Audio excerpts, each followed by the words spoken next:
Okay, even though, real quickly, even though I gave you a warm-up that goes with today, I'm not actually going to go through it today. Okay, the reason I still gave it to you is because of the fact that these are some of the types of problems you'll see on the test next week, Tuesday. And so I wanted to still give it to you so you have some practice problems that kind of that are similar to what you'd see on the test, some of the things that you'll be responsible for knowing. So you have this more as just practice.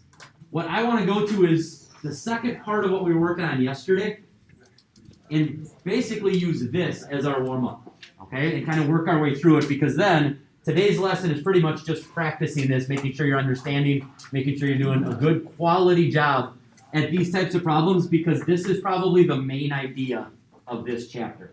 Okay? It is the most important concept because it takes properties of quadrilaterals and then all the algebra with slope and all that kind of stuff. It pulls all that stuff together, and we'll go from there. So let's start by going over this. If you had to take a look at just the picture for now, what would you say this shape is? If you had to predict what shape we're going to end up with, just based off of looks, what would you think? Trapezoid. Trapezoid? Okay. Any others? Anything else? All right. Yeah, I'd say a trapezoid is probably pretty accurate. Looks pretty close. I might add one other thing in. We'll talk about that later. But let's work our way through and actually find the slopes, find the side lengths, and then we'll go from there. I told my last class, if this was a problem, and you will have one like this on the test, if this was a problem on the test, and then let's say it was like a 6-point type of question, if all you put down right now was that you plotted the graph and you said, yeah, it looks like a trapezoid, and you moved on to the next problem, you might get 1 point at best out of the 6. Because it's not about looking at being able to plot the points, look at the graph, and say, yeah, it looks like it's this. The whole point of these problems is to be able to then prove mathematically what, and back up what you're saying with mathematical proof. That's where all the slopes and the side lengths come into play. And that's where most of the credit's going to come from. Okay, so if we take a look, let's start with this. So starting with segment AB. First question, positive or negative slope just by looking at the picture? Negative, because as you work your way from left to right, it is decreasing. Okay, so therefore I know my slope is negative, so now I don't have to worry about signs or any of that stuff. So if we go through and we put our slope triangle in, we're going down 2 over 1, and if you remember, slope, rise over run, change in y over change in x. So in this case, my slope is negative 2 over 1. Okay, that's what you should have come up with on that one. While we're on it, I'm going to go right away and find the side length as well. How do I find the side lengths? Always. What process do I always use? Adele? Pythagorean theorem. So not only are we putting the slope triangles in to find the slope, we're also putting them in to find the side lengths. So I can do Pythagorean theorem. Now we're just going to do this in our head. 2 squared plus 1 squared gives you 5. And then you take the square root to get that. And I'm just going to leave it for now as the square root of 5. There's that length, okay, which is 2 point something.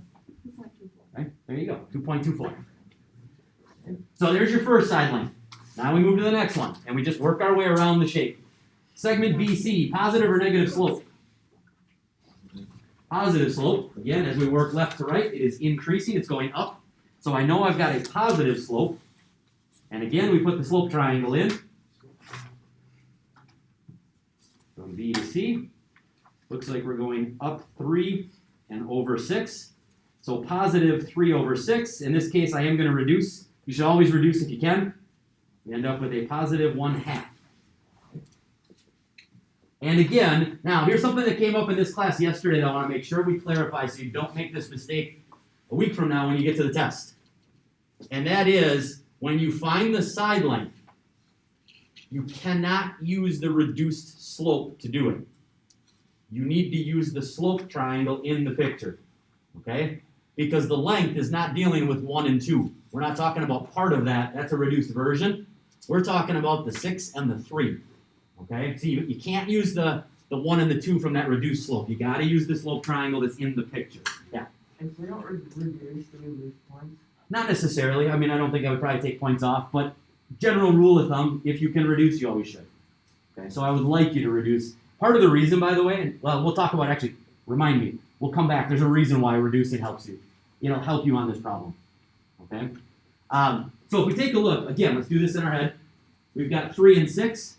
6 squared is 36. 3 squared is 9. 36 plus 9 gives you 45. And then we take the square root. So, square root of 45 is that side length. Whatever that is. Okay? 6 point something. All right, next side, AB. Positive or negative slope? Side AB, positive or negative? Positive. Okay, again, it's increasing. And once again, we put the slope triangle in. In this case, we're going up 2 and over 4. So it is a positive 2/4, which, once again, I can reduce to 1/2.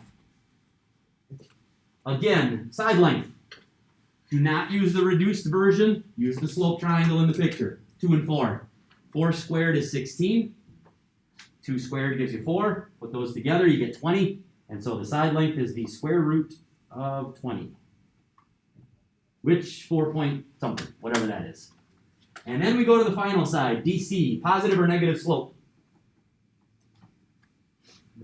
Negative, decreasing from left to right. So we have a negative, and again, put the slope triangle in. We're going over 3 and down 1. So it is a negative 1/3 as your slope. Rise over run, negative 1 over 3. And once again, side length, 3 squared is 9.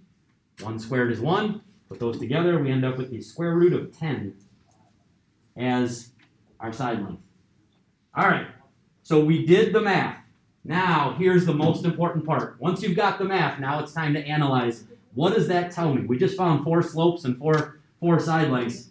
The next question is kind of why? What's the point? So first question I have for you is this, as we start to narrow this down. Do I have any congruent sides? Let's start there. Are any of those 4 sides congruent to each other?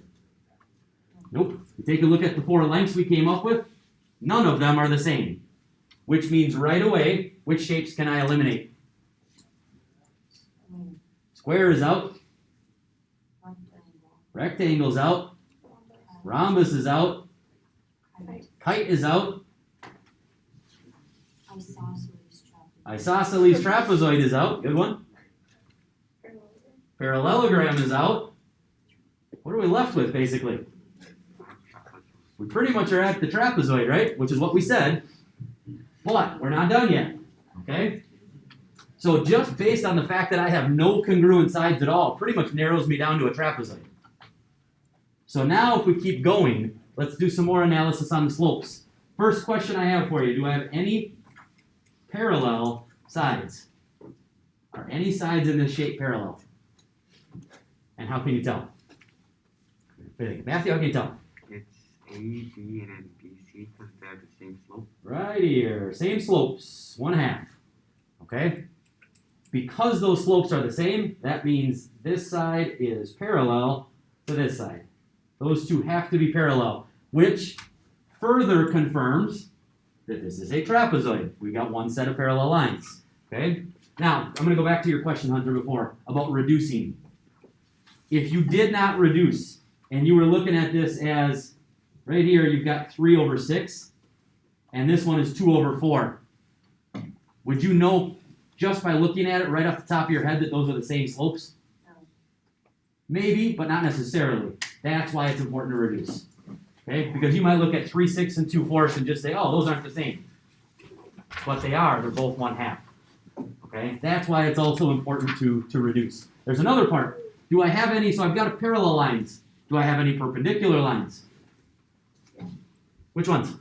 AB is perpendicular to BC and D for AD. AB, and how do you know, Claire? Because it's an opposite reciprocal slope. Opposite reciprocal slopes. Negative 2 over 1, positive 1 over 2.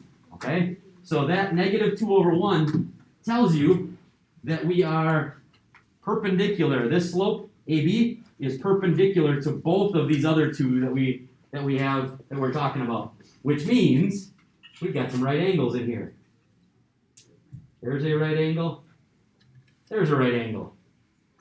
And now, based off of that, slopes, side lengths, parallel lines, perpendicular, congruent sides, or lack thereof. Now tell me, Based on all of this information, what's the best name for this shape? Right trapezoid. This is a right trapezoid. It's not, so we said from the beginning it looked like a trapezoid. We can even go a little bit better than that and say that this is a right trapezoid, okay? And there's your final answer right there. This is a right trapezoid. I'll just abbreviate. Based on all that information.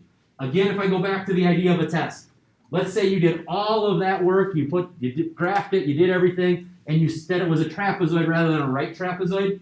I told you before, let's say it was like a 6-point question. In that case, you would probably get at least 5 out of 6, maybe 5.5 out of 6, something like that, okay? Because you've got most of the work, but you always want to finish with the most appropriate or the best name for that shape. So don't forget to add in like a right trapezoid or isosceles trapezoid or something like that, okay? Anybody have any questions on that? Because there's basically your warm-up for today. Okay, then let's go into the actual kind of lesson for today. So if you take a look, like I told you before, I gave you this warm-up, not necessarily to do in class. I kind of prioritize what we just did over that. But you will see these types of problems on your test. So make sure you take a look and you can do these types of things. Especially like question number 4. You guys are still struggling with these types of similar triangles and setting up ratios and all that kind of stuff. We've put almost this exact same problem on the last 4 tests. Here comes test number 5. Okay? Let's see how this one goes. So again, something to make sure that you need to be able to do. Here's what I want you to do. With the sheet that I gave you, let me go back to this. So this one. So you're going to go to this sheet today, and there's one problem on the front side, there's one on the back side. If you notice, I'm asking you to plot the points. Don't worry, even though it says draw in the diagonals, don't worry about the diagonals. The only time that'll actually come into play or we need to do that is if the side lengths and what we just did isn't enough. Then we could draw in the diagonals and start finding slopes and things like that as well to add properties. But most of the time, the side lengths will tell you what you need. So don't worry about the diagonals. And what I want you to do is exactly what we just did. Here's basically your cheat sheet, if you will. Find the slope of each side, find the length of each side, and then start to do your analysis. Do I have any parallel sides? Do I have any perpendicular, any congruent? And then summarize, therefore, based on everything we've done, what does it have to be? Okay? And I'm going to give you pretty much the rest of the time to start working your way through it. And if you're struggling, help each other out. If you have any questions, let me know. I will gladly guide you so that hopefully you're very successful when it comes to these types of problems on the test next week. Okay? Otherwise, towards the end with about 5 minutes left or so, I'll put the answers up so you can at least check and we'll kind of quickly run through how you're doing. Otherwise, let's go to work. Okay? Yeah. Give me 1 second.